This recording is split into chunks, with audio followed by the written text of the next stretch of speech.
Hey everyone, here we have an Expobar office control.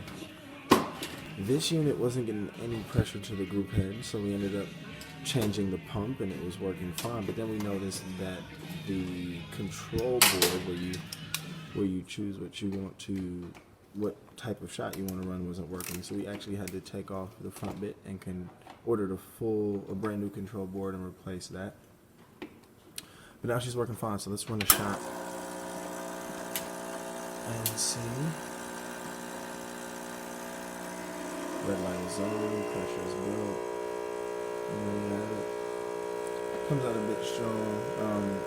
Coffee might not be as fine as it needs to be for this machine. As you can see, good kind of steady flow.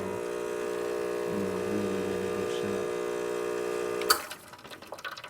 There you have it.